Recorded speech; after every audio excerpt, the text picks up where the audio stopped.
Korea Selatan dan Korea Utara. Oh iya. Lain berenang ya Pak. Berenangnya sama mungkin. Pede dalam arti ya kita kalah wajar.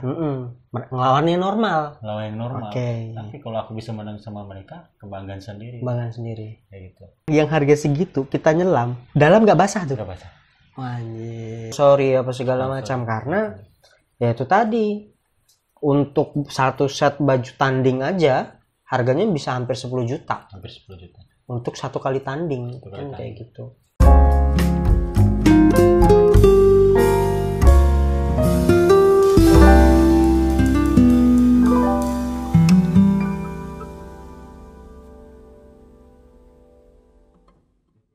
Saya mau berbagi sedikit informasi nih buat teman-teman ya, dan referensi buat teman-teman yang punya sepatu kotor dan gak sempat buat nyuci sendiri di rumah, bisa langsung datang aja ke Clean Activity. Karena Clean Activity ini adalah UMKM yang bergerak di bidang jasa cuci sepatu teman-teman. Nggak cuma sepatu sih, kalian juga bisa cuci tas, ransel, topi di sana.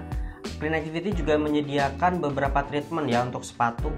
Yang pertama Deep Clean, Fast Clean, Litter Treatment, Kid Shoes, For Women, dan terakhir adalah Repaint. Nah bagi teman-teman yang nggak sempat langsung datang ke Clean Activity juga menyediakan jasa antar jemput untuk area Pangkalan Bun Kota, dan itu gratis loh teman-teman.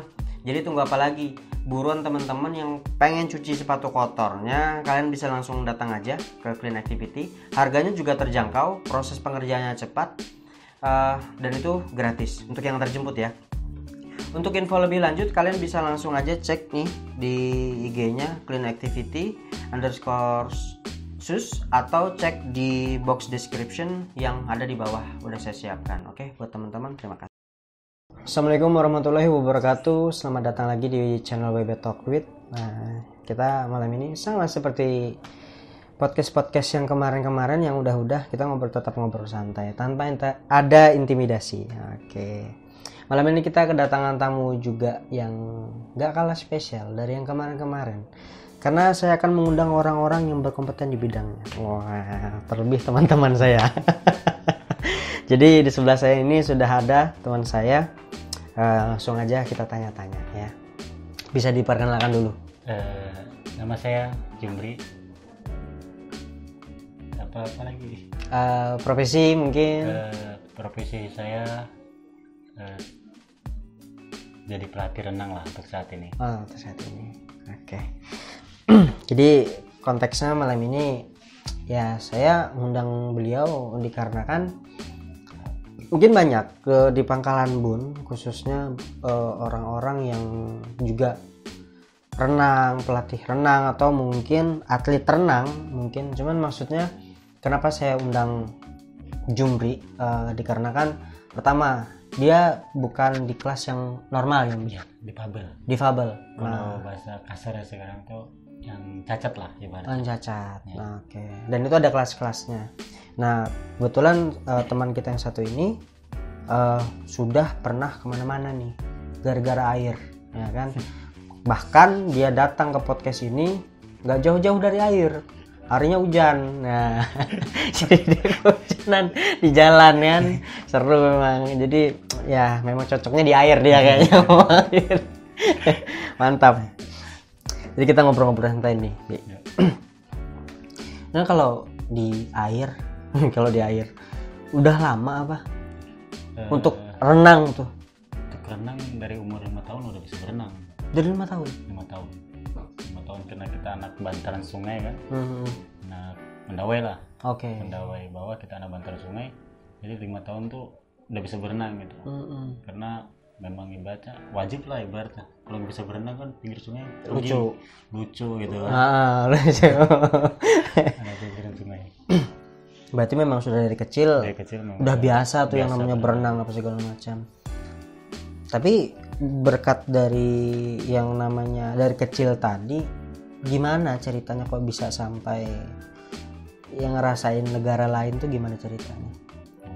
Asal mula nih dari apa namanya, dari anak sungai lah anggapan kan?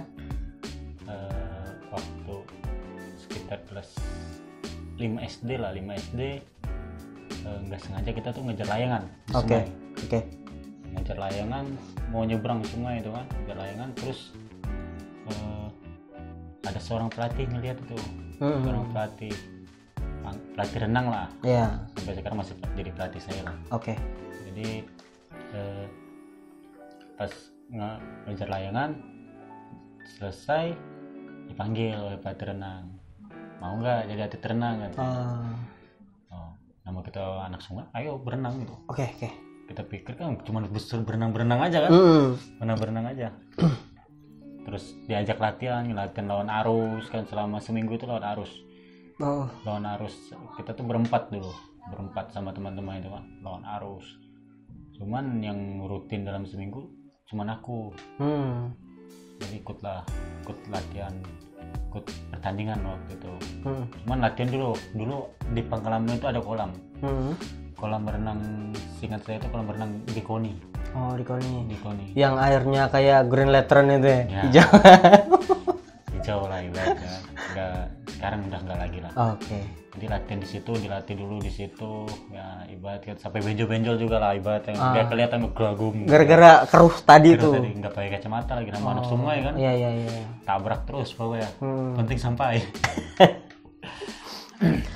Jadi selesai latihan, kita nggak tahu mau tanding di mana. Ternyata dibawa ke Pelangka. Dulu itu namanya Usia Dini. Kalau sekarang tuh O2SN. Sekarang O2SN. Kalau dulu Usia Dini namanya. Jadi pas tanding di sana kalah sih, juara 4. Awal tuh juara 4. Terus nama awal nih kita pemalu kan, kita punya kekurangan juga kan. Ya di Pabel kan malu, nggak mau langsung naik. Kita lewat pinggir, ke tengah, jauh dari orang baru naik. Kita punya kekurangan kan. Pas yang kedua tanding juara 4 lagi, tapi udah merasa capek kan, langsung naik aja. Langsung naik, adalah penitia langsung terkejut gitu. Kakinya di Pabel cacat gitu kan. Terkejut dia kan. Terus dia bilang, ini hebat katanya, bisa ngelawan yang normal. Di kelas normal bisa masuk peringkat 4 gitu. Terus dia bilang, tahun depan kamu ikut pertandingan katanya. Kita iyain aja. Gak tahu pertandingan di mana-mana, gak tahu. Iyain aja kan. Pas naik ke kelas 6 itu belum dipanggil. Pas di kelas 1 SMP dipanggil akhirnya kan. Latihan di Pelangka. Kumpul semua orang cacat.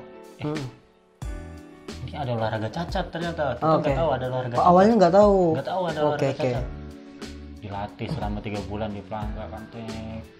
Ternyata pas dengar pertandingan di Palembang, langsung mewakili Kalteng. Mewakili Kalteng, dilatih benar-benar selama 3 bulan itu, sampai di Palembang pertandingan kalah juga karena musuhnya ada lagi, masih demam panggung, masih kecil juga kan. Kelas 1 SMP orang udah senior semua, udah tua. Lawannya udah gede-gede tuh. Jadi segini rata-rata, musuhnya tinggi-tinggi. Karena kalah, tapi teman dari Pangkalan itu ada menang. Juara 3 dulu tuh. Nama itu Rahmat Ramadan. Rahmat Ramadan ya. Cuman kan kita kecewa. Pertama tanding,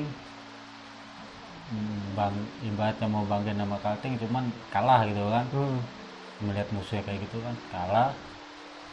Cuman nggak menyerah lah, kecewa tapi nggak menyerah.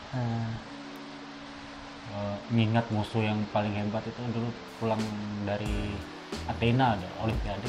Di Athena aku tanding situ. Motivasi ke dia deh, ke teman yang pulang dari Athena itu, musuh yang dari Athena. Jadi target dia kan 4 tahun sekali. Dulu itu Porcanas namanya itu, Pekan Olahraga Cacat Nasional. Dulu namanya itu Porcanas dulu. Porcanas. Jadi 4 tahun sekali pertandingannya. Dia tuh habis PON Porcanas, habis PON Porcanas. Sebulan dari PON Porcanas. Yang di Pabel. Jadi 4 tahun sekali tanding. Jadi motivasinya ke dia, aku harus tinggi sama kayak dia. Gitu kan. Mas setiap tahun dipanggil terus untuk dipanggil terus. Alhamdulillah setiap tahun juara di pelajar mewakili nama Kalteng di pelajar itu juara. Cuman kita itu sebenarnya nggak ada persiapan. Seminggu sebelum berangkat tanding kita baru berangkat di Pelangka. Latihan di Pelangka itu 5 hari 4 hari. Cuman kayak gimana ya, cuma mengandalkan waktu yang ada tuh, waktu yang ada sekitar 4 hari. Cuman kita kan basic kita ya ibarat kalau kata orang tuh udah terbentuk alam. Karena anak sungai tadi. Anak sungai itu kan terbentuk alam. Pas kita dilatih udah dapat tekniknya udah mulai cepat gitu. Di pelajar menang terus. Menang terus sampai 4 tahun kemudian temulah dengan senior lagi kan. Umum senior kan. Senior yang di Pertanas itu hampir tinggi segini dia, masih segini dia. Yang waktu Athena orang Athena yang pernah dari Athena itu. Tinggi dia tuh orang Manado. Ya segini dia. Lumayan kan udah mulai tinggi kan? Iya. Udah masuk kelas SMA kelas 1 pada saat. Kalau nggak salah itu SMA kelas 1. Kemudian tanding apa juara 3 lah. Main lah Pertanas kan dia juara 3 kan? Iya. Juara 3. Tahun depan ada lagi pertandingan. Jadi setiap tahun saya itu dari 2004 sampai yang aktif ikut renang itu sampai tahun 2017 terakhir yang aktif. Yang aktif bener-bener ikut kesana kemari juga. Oke. 2008 itu di Kaltim kan, 2004 pertama ketemu dengan Athena. 2008 ketemu dengan yang dari Athena itu 2003. 2009 ada seleksi. Ada seleksi ikut lagi. 2009 bukan seleksi sih, pelajar terakhir. Pelajar terakhir kelas 2 SMA, pelajar terakhir masih juara 1. Bahkan sampai sekarang kan belum diumbar-umbar di mana sih. Rekor di gaya dada 50 meter di pelajar itu masih aku megang sampai sekarang. Rekor gaya dada di kelas aku, di kelas difabel yang kalau untuk sekarang kan S10 lah ibaratnya. S10. Karena difabel pun ternyata teman-teman, saya ada ngomong-ngomong sama Jumri ini, difabel pun ada kelas-kelasnya. Jadi sebelum tanding itu diperiksa oleh dokter. Jadi sampai sekarang itu di pelajar itu di gaya dada itu masih megang rekor. Di gaya bebasnya udah pecah. Gaya dada belum ada pecah. Terakhir 2009 pelajar, 2010 ikut seleksi. Gak tahu seleksi apa, yang penting ikut tanding aja. Ikut seleksi, ternyata seleksi kalau orang kenal ya SEA Games lah. SEA Games. Tuan rumah kita kan. Cuman kita ASEAN Para Games. Kalau untuk sebabnya ASEAN Para Games. Mulai dirubah sudah namanya. Nama yang cacat itu dirubah dengan Paralimpik. ASEAN Para Games, ASEAN Paralimpik Games sekarang itu. Kayak di ASEAN Para Games dirubah jadi Paralimpik sekarang. Ikut tanding, ikut seleksi, juara 2-3 kali. Di mana-mana tuh? Di Solo itu juara 2-3 kali. Waktu seleksi itu ternyata dipanggil ikut mewakili Indonesia. Kita tuan rumah waktu itu, tuan rumah kita ASEAN Para Games itu di Solo. Tahun berapa tuh? Tahun 2011. 2010 seleksi, 2011 pertandingannya. Seleksi dilatih selama 6 bulan misalnya. 6 bulan. 2011 situ kita juara 2. Kita juara 2 waktu itu 2 kali. Ya, tapi itulah keadaan dulu itu pemerintah kita Pangkalan Bun nggak terlalu itu sih, terlalu perhatiin. Nggak terlalu perhatiin. Malahan atletnya mereka nggak kenal atlet kita dari Pangkalan Bun. Iya sih. Malahan atlet kita di Pangkalan Bun ya kenal. Terus berlanjut lagi ke 2012 selesai dari Asian Para Games ikut lagi di Riau. Di Riau. Di Riau itu namanya itu bukan Porcanas lagi, kan 4 tahun sekali. 2008, 2012 dia. Oke. Bukan Porcanas lagi namanya. Namanya ganti Peparnas. Pekan Paralimpik Nasional. Ya. Dulu kan Porcanas. Ya. Bukan olahraga cacat nasional. Dirubah jadi Berubah lagi. Biar nggak terlalu kasar lah katanya. Iya. Terlalu kasar katanya. Jadi itu mewakili Kaltim itu juara 2-4 kali. Ternyata di situ seleksi juga.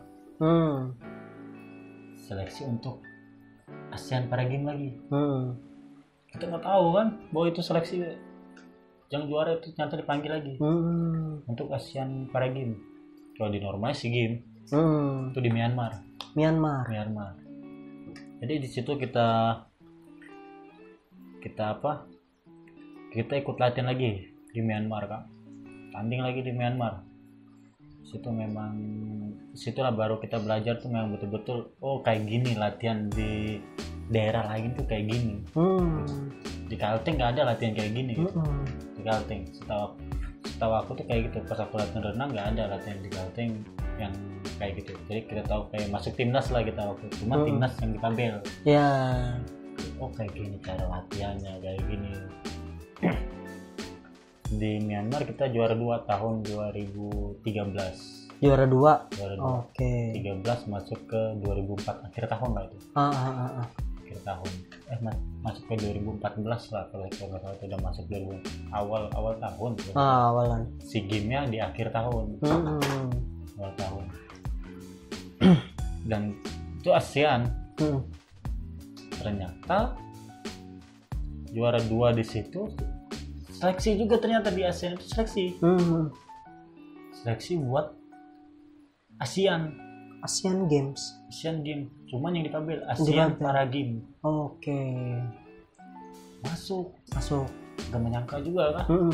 Kita juara 2. Iya, tapi dipanggil gitu loh. Untuk ASEAN Para Games katanya di Korea di Korea Selatan dan Korea Utara. Iya. Lain berenang ya Pak. Berenangnya beda Pak mungkin. Boleh lihat kaki Korea Utara bahaya kan? Bahaya. Tembak Kim Jong Un. Jadi di Korea dilatih.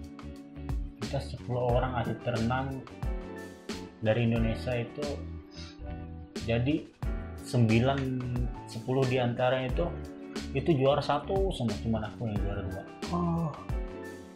Betapa beruntungnya aku tuh masuk. Karena kata pelatih itu kedepannya bagus gitu, kedepannya bakalan kamu yang megang gitu. Karena masih muda juga. Karena yang lain kan udah senior udah tua kan.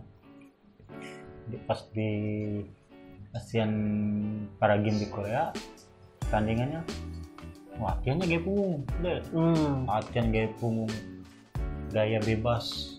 Pas pertandingan gaya dada. Pertandingan gaya dada. Sempat ibaratnya prestasi kan. Down juga kan itu kan. Selama 3 bulan latihan gaya bebas, gaya punggung.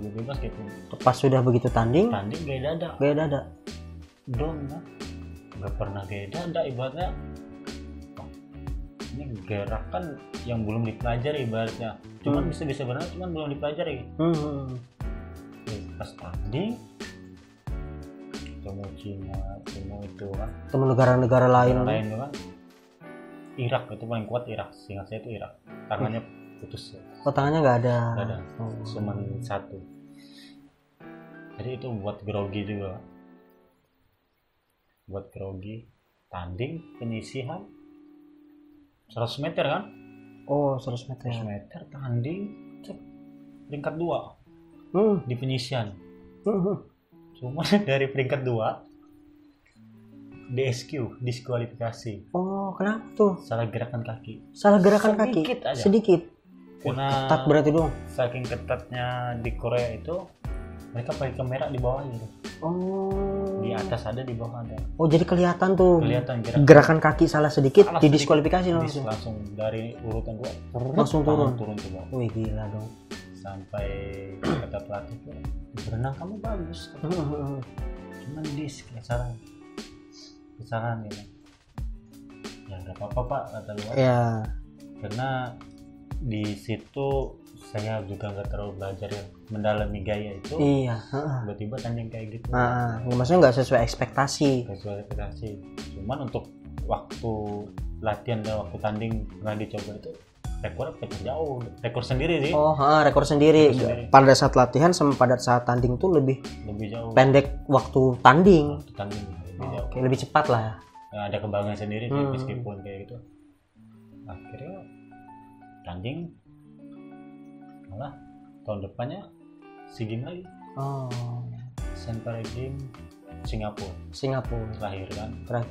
Kita mewakili Indonesia itu Singapura, suruh fokus di gaya dada.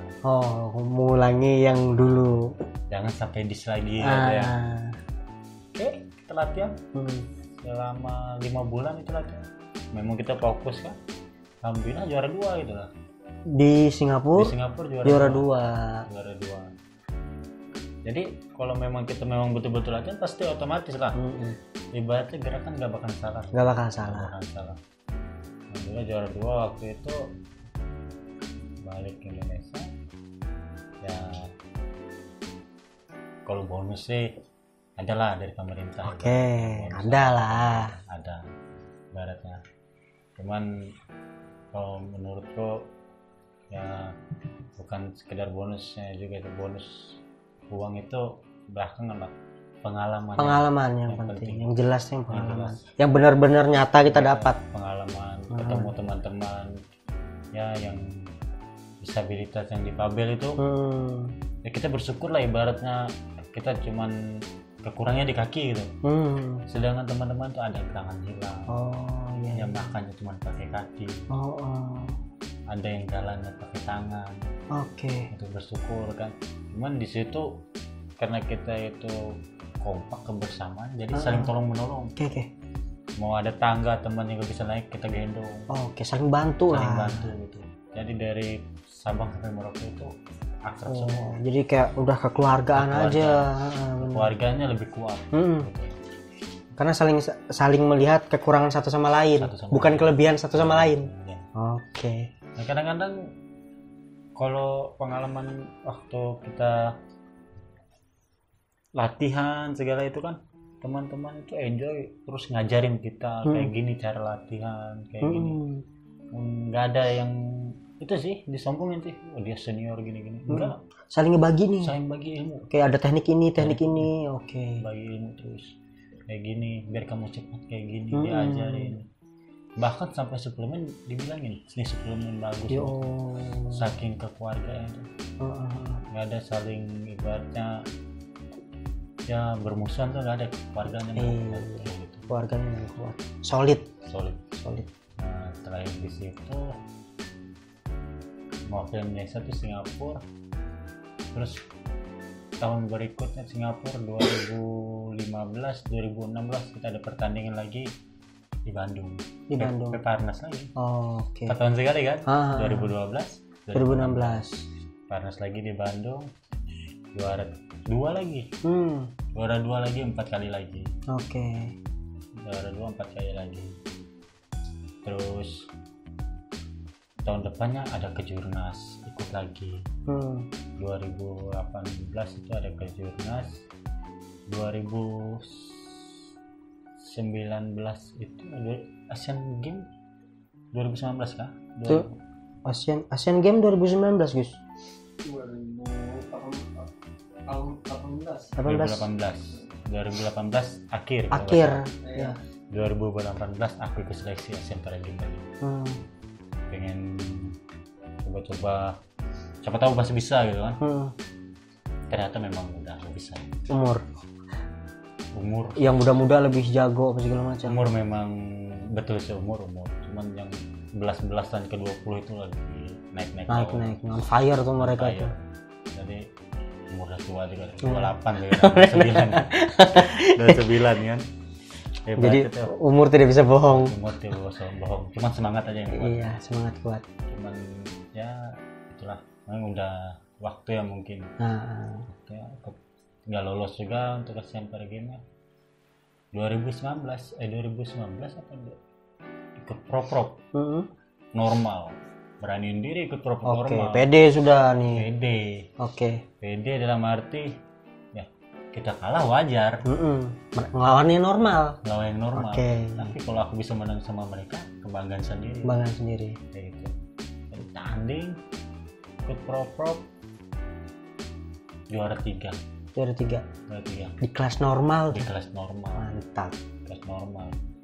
Kebanggaan sendiri dong juara Oke. 3. Mm-mm. Udah berharap juara 1. Naik podium dong. Naik podium. Juara 3 ya. Juara 3 itu 2 kali juara 3. Oke.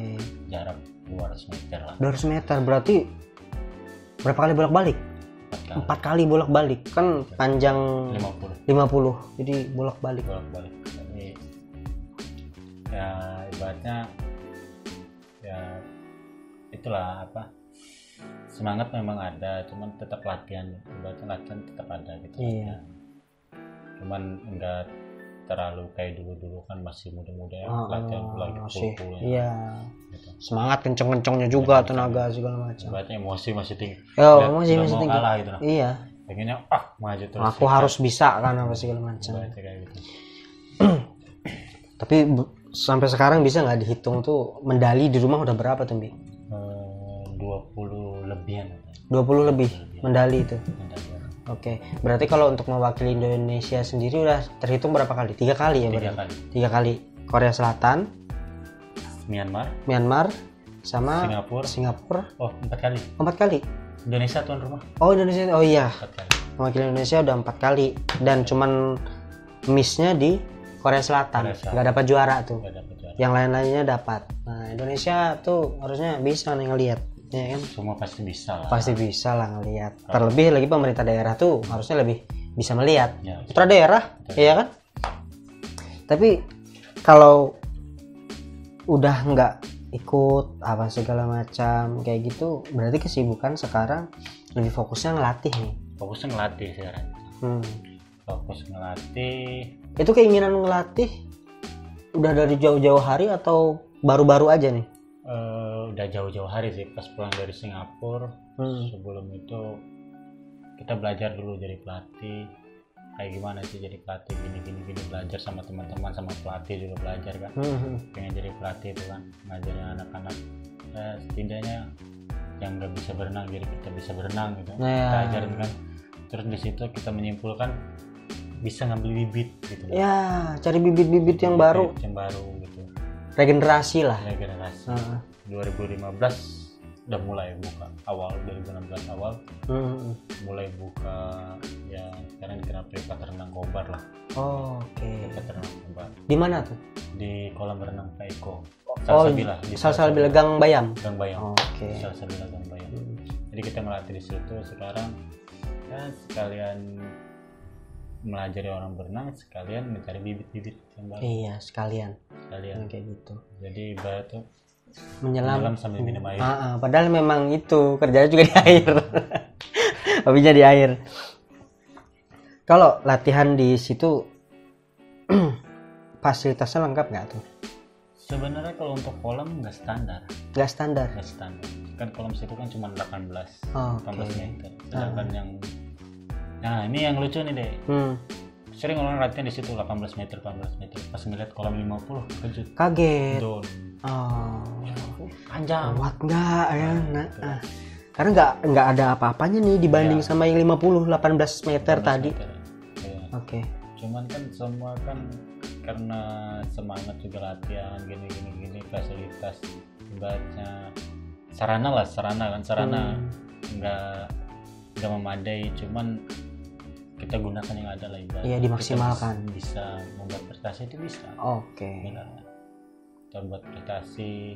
Ya, sekarang itu alhamdulillah anak-anak SD, anak SMP, SMA itu dari Kobar itu kuat loh sekarang. Oke. Untuk mewakili Kobar itu untuk renang itu Pelangka itu kan musuh kita kuat kan Pelangka. Itu udah mulai takut dengan kita sih. Teteran tuh. Udah mulai takut. Mantap. Mulai takut karena memang kita didik. Kan kita bisa ngambil bibitnya kan dari SD, nanti di SMP kita ambil lagi di SMP. Oke. Kalau nggak ada yang baru pasti ngambil yang SD lagi. dari SMP nanti ke SMA kita ambil bibit itu lagi kalau nggak ada yang baru. Oke. Jadi udah terus aja tuh. terus. Mentalnya udah kebentuk tuh kan. Nanti bentuk terus. Jadi selalu melajari pengalaman itu. Cari pengalaman. Pengalaman tuh lebih penting. Pengalaman lebih penting. Gitu. Berarti kalau ngajar di situ tuh, maksudnya umum aja kan? Maksudnya normal aja. Ya. Yang maaf mungkin di situ difabel bisa, yang normal bisa juga kan? Ya, difabel bisa, normal bisa. Oke. Kita tuh punya atlet satu itu difabel. Kita latih itu ada satu sekarang baru SMP kelas 1 di SLB. Oh, SLB-nya. SLB. Oke. SLB negeri kita. SLB 1. Yang dekat rumah sakit. Ya, yang kemarin gurunya ada kita undang ke sini tuh. Kak Vina kan. Jadi ngelatihnya tuh lucu sih. Lucu-lucu, mau marah tapi nggak bisa marah ibaratnya. Iya. Tapi kalau dia nggak mau latihan, kata dia mau naik udah. Oke.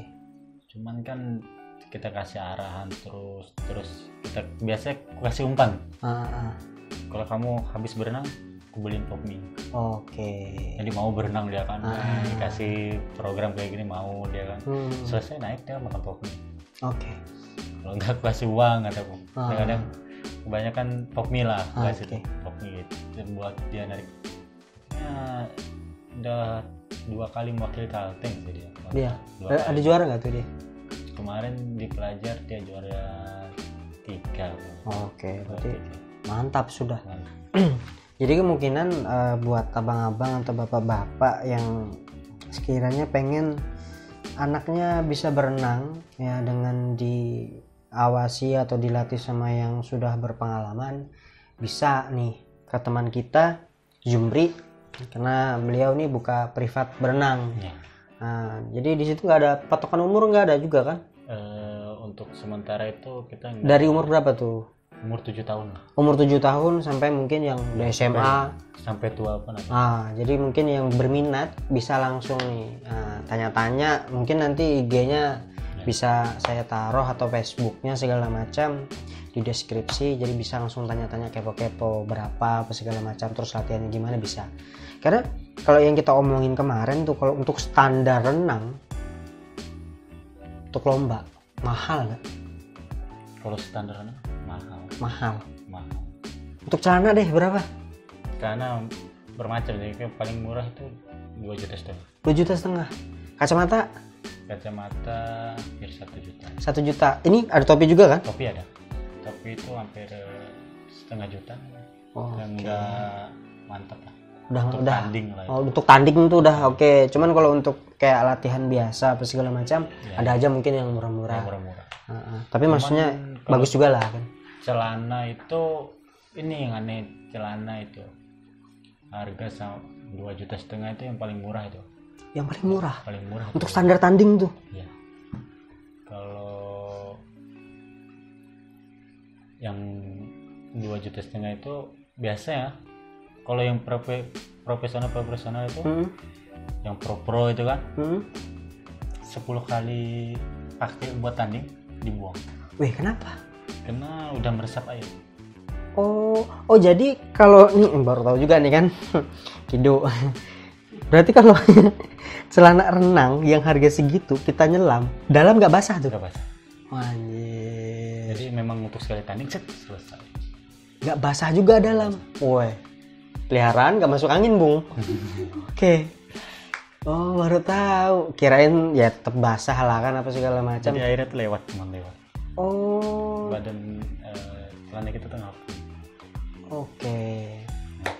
Ringan mungkinnya, bahan apa sih? Latex apa sih? Gak tahu juga bahan. Cuman kan maksudnya ketat kan. Itu sempit nggak sih? Sempit. Kentat. Tuh. Oh, tapi kentatnya nggak nyakitin tuh. Biasanya kalau yang mahal gitu tuh. Ada karet kan. Masih standar enak lah, nyaman. Mahal-mahal masuk nggak nyaman kan, rugi Pak. Beli mahal-mahal.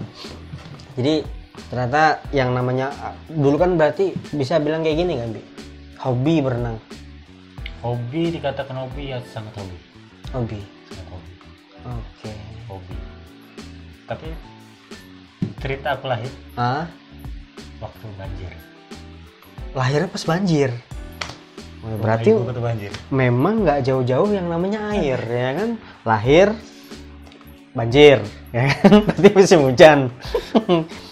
Dapat ini itu pengalaman yang besar dari air, ya kan, berenang. Sampai pada akhirnya saya undang ke podcast saya dalam keadaan hujan dan berair. Jadi memang kita nggak jauh-jauh dari air. Mantap. Luar biasa. Mungkin nanti Pak Editor bisa dikasih efek-efek hujan nanti ya. Oke. Janganlah. Basah nanti kita masuk angin. Jadi sebenarnya kalau di cabang olahraga, mungkin ya kalau yang saya tahu, saya lihat di berita segala macam tuh lebih ke banyak nonton yang ke kelas normal. Kelas normal.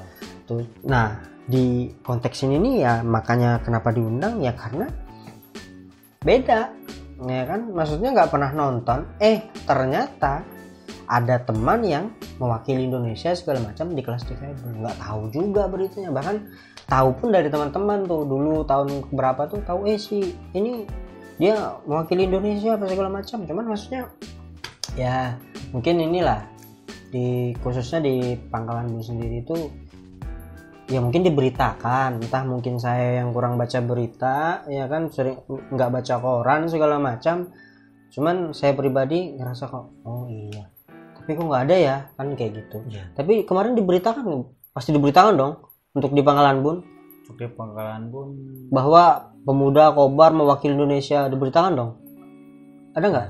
Itu kita tuh dulu tuh kayak miskomunikasi dengan daerah. Miskomunikasi. Jadi pas kita masuk timnas itu jarang kontak-kontakan ke daerah. Sangat disayangkan Pak. Oke, mungkin ini bisa menjadi salah satu tolak ukur untuk makinnya bagus komunikasi lah. Maksudnya tidak ada miskomunikasi. Jadi biar bisa terpantau. Alhamdulillahnya sekarang kan perhatian dari daerah itu kan, dari daerah kita ini kan udah mulai bagus nih. Mulai bagus. Apa-apa diekspos sudah. Apa-apa udah diekspos. Terus untuk atlet yang berprestasi udah ada lah ibaratnya penghargaan. Apresiasi. Untuk sekarang itu kan kayak saya kan sekarang kerja di dinas olahraga. Karena hasil prestasi juga. Dengan melalui piagam itu. Itu sih udah mulai mantap lah. Maksudnya bisa diberikan pekerjaan yang layak gitu. Sama seperti orang lah pada umumnya kan kayak gitu. Jadi terima kasih juga buat pemerintah yang udah mensupport dari hal apapun sama pemuda-pemuda daerah yang bisa mewakili Indonesia, bahkan nggak cuma daerah yang dia bawa tapi Indonesia dia bawa. Ya terima kasih banyak atas apresiasinya. Mungkin ya yang pihak-pihak swasta bisa juga mengapresiasi ya kan, nggak jadi masalah, mensponsori apa segala macam, karena ya itu tadi untuk satu set baju tanding aja harganya bisa hampir 10 juta untuk satu kali tanding kan kayak gitu. Bayangkan kita punya atlet banyak nih yang berprestasi di tempat kita nih yang butuh disupport lah. Karena ya kita untuk membicarakan masalah secara perdompetan biasanya yang berprestasi itu orang-orang yang kurang mampu dan punya keinginan kuat berprestasi segala macam. Jadi ya kebanyakan, maksudnya bukan mengintimidasi mereka tuh ya mereka harus berjuang keras mati-matian, enggak, cuman tidaknya kebanyakan tuh pasti dari yang kalangan menengah ke bawah yang tidak mampu, yang itu butuh support penuh lah. Karena mereka punya keinginan lebih, karena mereka tuh nggak cuman, yang saya tahu nggak cuman yang kayak untuk kepentingan pribadi, yang mereka bawa tuh nama daerah, nama negara. Kan bebannya berat Pak, dia cari prestasi Pak, bukan cari masalah. Jadi tolonglah itu didukung. Kalau orang cari masalah nggak usah, kalau cari prestasi didukung lah kan. Nah, kalau kata tentara itu yang bisa menaikin bendera Indonesia di negara orang itu cuma presiden dengan atlet yang juara satu. Cuman 2 profesi, presiden dengan atlet berprestasi. Nah itu mantap, makanya kita apresiasi atlet-atlet kita yang muda-muda, bibit-bibit. bibit Jadi sekarang Umbi lebih fokus sama yang kecil-kecil, yang muda-muda, Kecil-kecil, masih muda-muda. yang memang benar-benar bibit-bibit bagus kan. bibit unggul lah ibaratnya. Bibit unggul, iya. 3 bulan panen. Kayak beras. bibit unggul. Bibit unggul. Jadi mereka itu ya yang muda-muda itu saya bilang sih, saya kan termasuk tercepat lah ibaratnya di pangkal Ambon berenang. Ya, kalau di renang di olahraga itu sportif. Ya kalah gitu. Kalah ya kalah. Kalah ya kalah. Nggak ada istilah yang ya aku kasih aja Anda menang, nggak ada. Nggak ada. Kalah. Oh kalah menang. Menang. Kalau kalah berarti ada kesalahan nih. Ada kesalahan. Kan Kalau kayak belajar terus belajar. Jadi nggak ada istilah Anda saya beri menang, nggak ada. Kayak main kelereng. Jangankan atlet yang kayak gitu main kelereng nggak ada, kamu tuh keberi mah menang tuh nggak ada. Main logo misalnya kan, aku sengaja mah aku itu jauh-jauhin, nggak ada. Ini kita benar yang nama main aja kita benar-benar, apalagi tanding. Jadi kalau bicara menang kalah itu biasa. Kalau kalah berarti harus introspeksi diri. Kalau menang jangan puas. Iya. Kalau puas bahaya. Sampai di situ nanti prestasinya nggak kemana-mana. Tapi kalau bicara kita yang ini berhubung hobi, berarti mungkin sedikit aja tuh mungkin yang namanya keresahan, yang kayak keluh kesah, suka dukanya tuh. Jarang. Namanya aja hobi. Lebih banyak senangnya. Kayak seperti ngeliat orang sekarang kan, orang-orang yang nggak bisa berenang gitu kan, ibaratnya pas ngeliat mereka udah bisa berenang itu kayak bahagia gitu. Orang yang bisa berenang gitu, Rasa puas lah rasa ngeliatnya. puas. Oke. Ibaratnya mereka itu nggak bakal lagi ibaratnya tenggelam gitu. Oke. Gitu aja, Dari yang nggak bisa nggak sampai bisa bisa. berenang gitu. Oke. Bakal lagi tenggelam gini-gini gitu. Karena jujur saya sampai sekarang tuh Nggak bisa berenang. bukan nggak bisa berenang, sorry bro. Bisa, saya gaya lumut. Nah, lo tahu gaya lumut tuh nyemplung ya, di pinggir-pinggir tuh, sampai selesai, pinggir-pinggir. Kalau gaya batu nggak main, gaya lumut, keren dikit. Dulu pernah cerita sedikit juga. Kita Agus dulu di mana tuh? Rakuku. Rakuku seminggu tuh, hampir 2 minggu. Halat sehari aja sampai hitam badan. Alhamdulillah, retensi nggak bisa juga. Minggir ya bisa. Cuman lama udah nggak berenang, mungkin udah agak lupa lah. Karena juga nggak paham tuh gimana caranya badan agar tetap timbul. Kayak gitu tuh. Itu maksudnya ada teknik sendiri nggak, Bi? Ada teknik sendiri. Kok badan bisa? Maksudnya di antara nih misalnya kita di sini kan, kalau pribadi ini tenggelam jebur mau berenang. Ya bisa, tapi di bawah. Kalau maksudnya di antara air, di permukaan air itu ya nggak bisa tuh. Ngapung tuh. Sebenarnya tuh berenang tuh relax santai. Jangan tegang. Semakin kita tegang itu semakin tenggelam. Oh. Yang panik lah ibaratnya kalau kita nyelam itu kan. Bukan nyelam nih, kita turun ke air tuh sebenarnya kita di tubuh kita tuh udah punya udara. Sebenarnya kita tuh ngapung. Cuman karena kita panik, kita kerasin badan, langsung tenggelam. Oke. Makanya kebanyakan orang Karena sugestinya aku tenggelam nih. Kita langsung ngerasin badan, panik kan. Itu yang bikin tenggelam. Langsung turun itu makanya disebut gaya batu, langsung turunnya kayak batu pasti itu. Pasti itu gara-gara panik. Keras, badannya keras kan. Sebenarnya kalau kita santai diam dalam air itu ngapung sendiri. Pejam aja mata tuh. Tiba-tiba timbul di koran. Berarti maksudnya ya kita bicara mengulik sedikit nih. Teknik pertama kita berenang tuh apa? Aduh, biar bisa berenang. Kita bisa berenang itu ya, penyesuaian dengan air. Penyesuaian dengan air. Baca tuh berteman dulu dengan air. Dengan air terus pernapasan. Kita ngatur pernapasan dulu. Biar ibarat tuh di pernapasan itu sangat penting karena ibaratnya kita panik untuk nyelam itu, jadi ngatur dulu santai. Jadi kayak kenalan dulu dengan air, Nyaman dulu lah. Nyaman dulu. Oke. Biar terbiasa nyaman. Terus baru kita ibaratnya mengapung. Jadi relax aja baru bisa ngapung, sampai bisa ngapung. Oh, jadi jangan langsung turun langsung coba gitu, jangan. Berarti dulu resapi dulu nih air nih. Oke, berarti saya dapat ilmu baru. Nanti akan saya coba ya. Nanti saya akan main-main di kolam Pak Eko. Dilajarin Mas Umbi ya. Tarik juga sih, maksudnya kalau laki-laki itu nggak bisa berenang tuh lucu. Karena saya nggak bisa berenang, jadi saya lucu kan? Nah, imut saya emang. Jangan Anda sanggah Pak Editor. Ya. Berenang itu seperti bisa membaca sebenarnya. Kayak belajar membaca. Kalau udah bisa membaca, pasti bisa terus. Oke. Sama dengan berenang sebenarnya. Jadi nggak ada istilah, misalnya lama nggak berenang, lupa. Lupa nggak ada. Oke.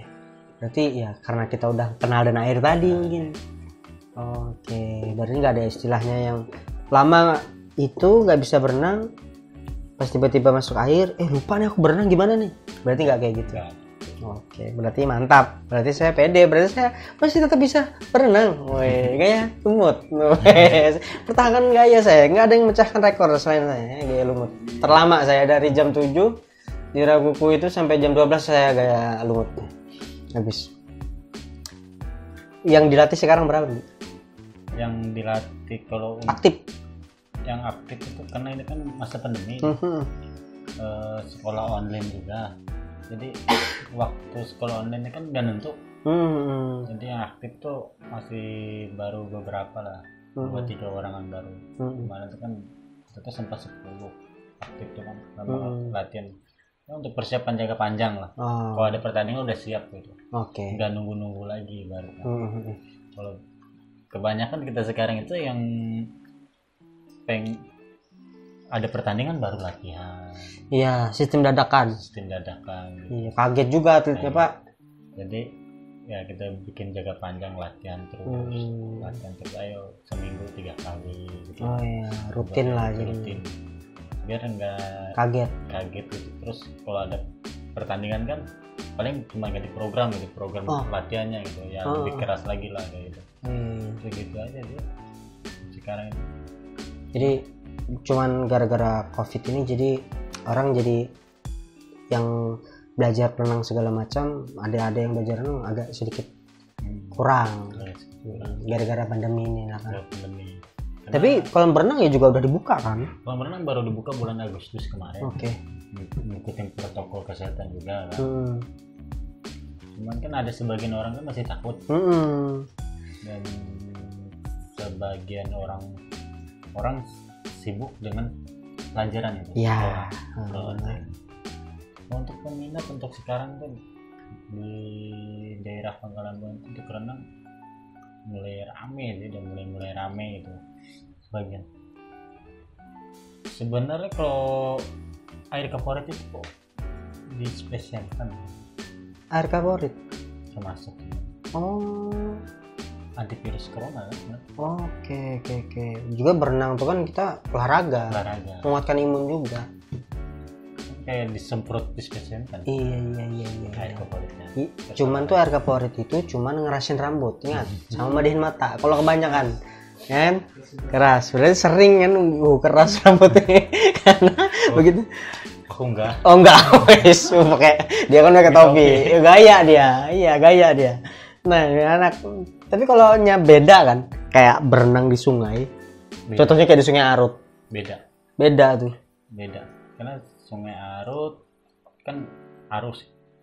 Ada peribahasa kata orang kuat lawan arus, kuat berenang gitu. Enggak juga. Karena intinya dari berenang pernapasan nggak sih? Kuat napas ya? Enggak juga. Karena tergantung gaya juga kan. Teknik sebenarnya. Gerakan yang pas, ibaratnya airnya kena apa enggak gitu. Ibaratnya airnya kena apa enggak nih. Air itu kan sebenarnya semakin kita tekan itu semakin keras. Oke. Jadi ada celah-celah tertentu untuk ngenain airnya. Buat kita dorong buat maju berenang segala macam. Iya. Jadi ada teknik-tekniknya. Kalau pernapasan, aku sering ngelatih anak-anak SMA yang lari kuat untuk mendaftar polisi itu. Suruh berenang sekali itu udah ngos-ngosan. Udah napas kuat. Ya, berarti di air itu beda. Elemen air itu beda. Beda. Oke. Nah ini perbedaan di air. Pernapasan di air, kalau dia ikut di darat, dia lebih kuat. Oke. Oh ya. Tapi kalau pernapasan di darat, Belum tentu kuat di air. Belum tentu kuat di air. Oke. Gitu. Nah, karena kita di air itu konsentrasi penuh. Konsentrasi penuh. Terus Iya kan? ibaratnya dari ujung rambut sampai ujung kaki gerak semua. Iya. Ya jelas sih. Olahraga ibaratnya kalau menurut aku olahraga menyenangkan sih. Iya, kalau yang bisa berenang. Olahraga menyenangkan, terdapat sehatnya juga. Iya, jelas. Happy-nya juga. Happy-nya juga. Ya yang namanya air itu relaksasi. Iya kan? Begitu kena air, bayangkan sehari nggak mandi. Bete Pak. Bete. Jadi makanya itu memang olahraga yang menyenangkan. Iya, kita sehari nggak kena air kan pusing. Badan rasa keringetan, gak enak. Kalau kata orang sini bejelikat. Enak, tapi begitu kena air, gantengnya kembali. Ya, kayak gitu. Ini seru aja ngobrol kita kan, karena kenapa saya undang, karena saya nggak tahu berenang. Jadi ya dekat gini siapa tahu saya dikasih diskon kan untuk belajar berenang. Jadi buat teman-teman yang pengen berenang, udah yang tua-tua, SMP, SMA, apa yang udah kerja, pengen bisa nih ngubungin teman. Saya promoin aja terus ya kan, biar Anda tertarik. Karena yang jelas kita kenapa pengen berenang, maksudnya kenapa pengen berenang, biar bisa berenang itu biar ya sehat. Yang pertama sehat. Sebenarnya bukan sehat sih, lebih ke mana? Keselamatan. Oke, keselamatan. Siapa tahu ente ke sungai tiba-tiba kecemplung, nah kalau nggak bisa berenang nggak dapetin. Ya, Nah, keselamatan. karena pada dasarnya orang yang bisa berenang sekalipun, ada tuh ya yang kayak di berita-berita Ya.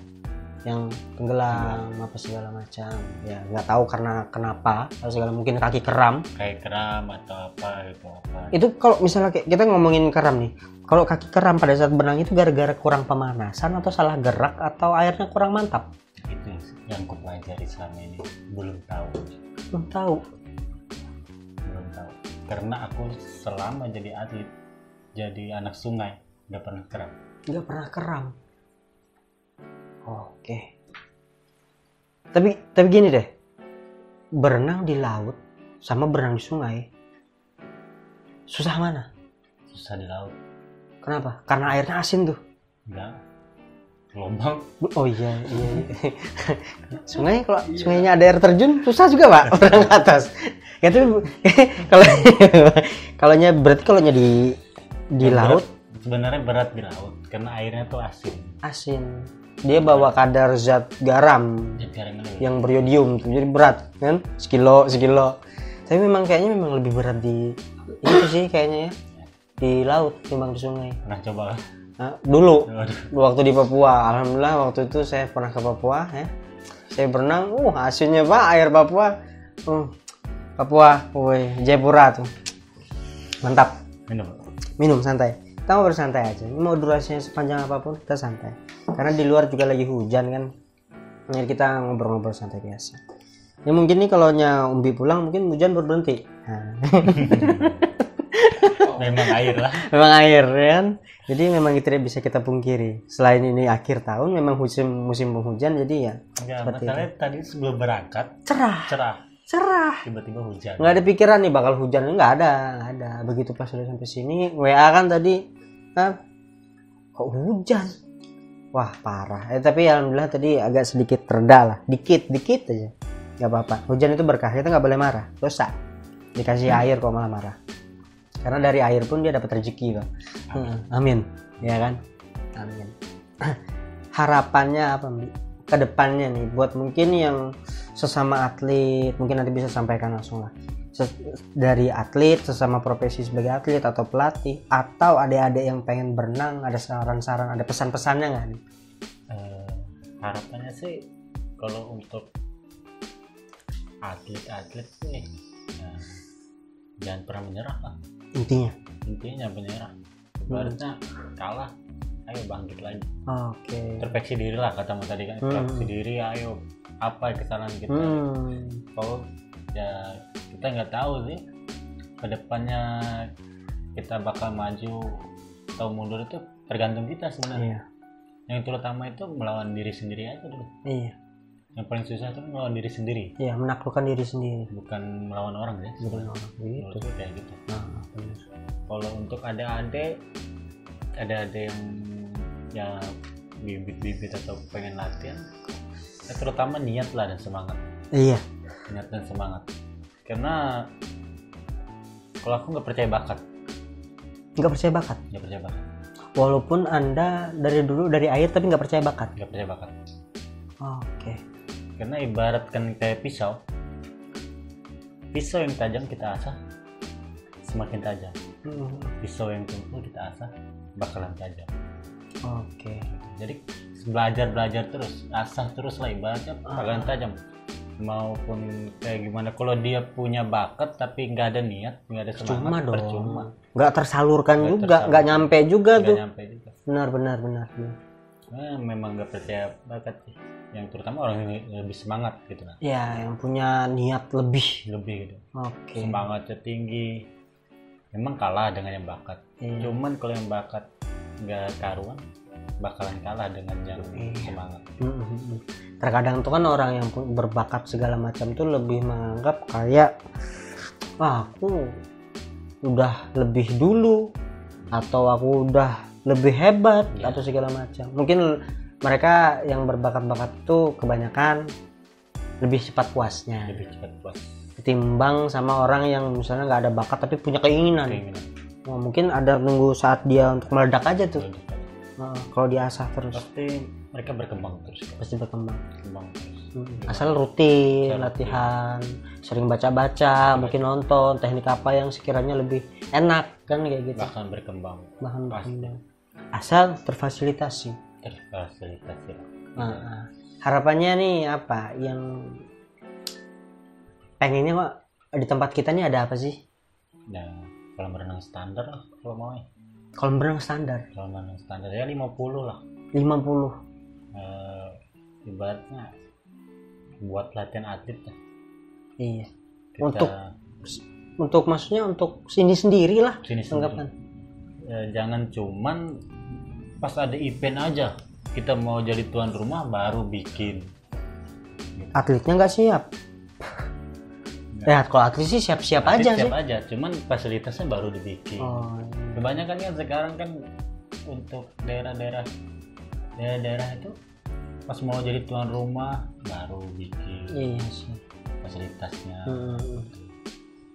Maksudnya nggak dipersiapkan. Iya. Ya mungkin bisa lah kedepannya, harapannya mungkin terfasilitasi. Dari segi kolam renang pun yang standar memang. Setidak-tidaknya 50 meter itu udah standar tuh. Standar 50. Karena pertandingan apa dimanapun yang namanya cabang olahraga renang itu memang 50 meter. 50 itu paling pendek sih. Paling pendek. Kalau hitungan 400 meter kan cuman wira-wiri aja kan, bolak-balik aja. Kalau 400 meter berarti 8 kali bolak-balik tuh kalau 50. PP tuh udah 8 kali bolak-balik. Gak boleh berhenti. Itu kalau berenang misalnya gaya dada, itu 400 meter tuh gaya dada semua tuh. Gaya dada.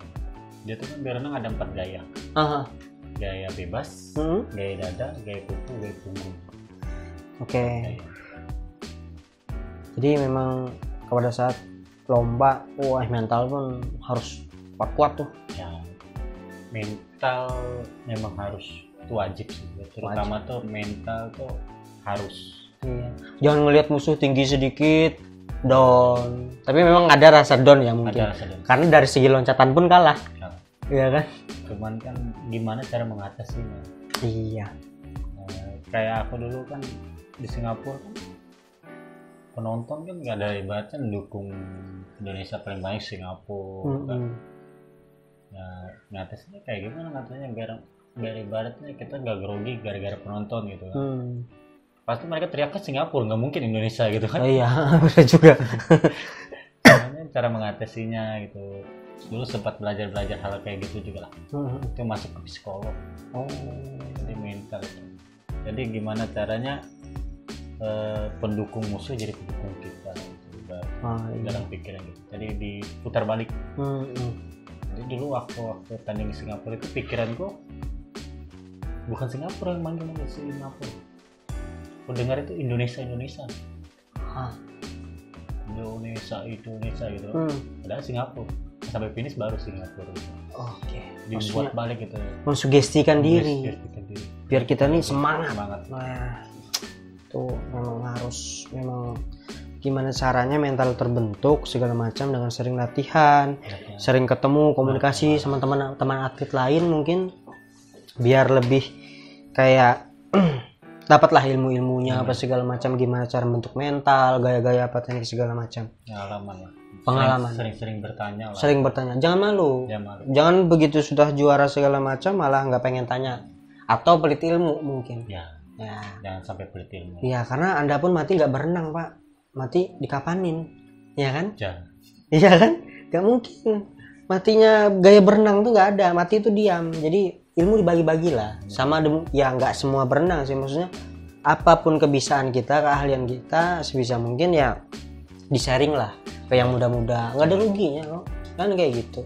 Nggak ada juga yang itu mengurangi harta gono gini. Nggak ada. Malah kita dapat teman apa segala macam kayak gitu. Dulu aku itu sempat ditawarin ke daerah lain. Sering karena Kalteng nggak ada perhatian gitu. Ditawarin sini aja, ditawarin ya. Sini aja, bonusnya gede. Tawarin ke daerah mana tuh? Daerah dulu ke Banjar juga pernah. Ke Palembang dulu Sumsel juga pernah. Kenapa nggak mau ikut? Nggak mau lah. Sayang sama daerah sendiri. Oke. Kalau pikir dulu kalau aku pindah ke sana, ya kayak gimana nasib adik-adik yang baru-baru gitu. Iya. Benar. Pengen aku itu kita ngerubah. Kita cari bibit di daerah sendiri. Oke. Menurut aku ya semua teman-teman atlet atau pelatih di daerah, ayo kita bangkit gitu olahraga kita gitu. Jangan cuman gara-gara hal uang kita pindah daerah. Iya. Cuman nggak mau merubah gitu. Oke. Kita harus merubah. Maksudnya kita yang bisa ini, maksudnya dia bisa langsung turun tangan lah sama adik-adik yang baru. Jadi lebih baik merangkul. Ayolah sama-sama. Gitu. Jangan gara-gara uang. Kebanyakan sih orang gara-gara uang. Pindah gara-gara uang. Nggak mikir kan tuh di belakangnya gimana, nasibnya gimana. Takutnya malah nggak lebih diperhatikan. Ya. Nah, karena maksudnya sudah lah masalah yang dulu ya kan, yang kita ya segala sesuatu harus dimulai dari diri sendiri sih. Cuma kan langkah lebih baiknya segala sesuatu tuh sama-sama memperhatikan. Kan kayak gitu. Jadi lebih maksimal kan kayak gitu. Mungkin dengan podcast ini bisalah membuat menginspirasi, karena teman kita yang satu ini spesial. Walaupun tidak sama pada umumnya normal, tapi dia bisa mempersembahkan sesuatu yang kita yang normal pun tidak bisa. Bahkan saya pribadi pun nggak bisa berenang, tapi beliau bisa. Lucu. Jadi saya sangat bangga punya teman yang ya mantap, luar biasa. Jadi teman-teman kiranya bisa ngambil ini jadi sebuah info atau buat motivasi juga ke depannya seperti apa. Teman-teman bisa follow IG-nya. Ini ada IG, Facebook segala macam. Silahkan follow, kepo. Silahkan follow saya, DM saya. Mau komunitas, profesi, pekerjaan atau hobi apa yang mungkin kiranya bisa kita bawa ke podcast ini, kita undang, kita bawa. Karena tentunya di podcast ini akan saya undang orang-orang yang memang kompeten di bidangnya atau memang di komunitasnya segala macam, menjadi wadah sebuah ruang informasi. Ya setidaknya daripada cerita ini cuman kita berdua yang habis ceritanya, lebih baik ini kan informasi bagus. Ibaratnya ya teman-teman bisa lah tahu bahwa ini sesuatu hal yang ya nggak rugi kalau untuk didengerin sebenarnya. Karena jarang mungkin kalau untuk dia pribadi ngobrol, saya tuh juara nggak bakal ngomong. Orang kayak dia nih nggak bakal ngomong. Jadi tunggu diundang dulu, saya ulik-ulik, saya paksa, baru dia mau ngomong. Kalau enggak, dia nggak bakal ngomong.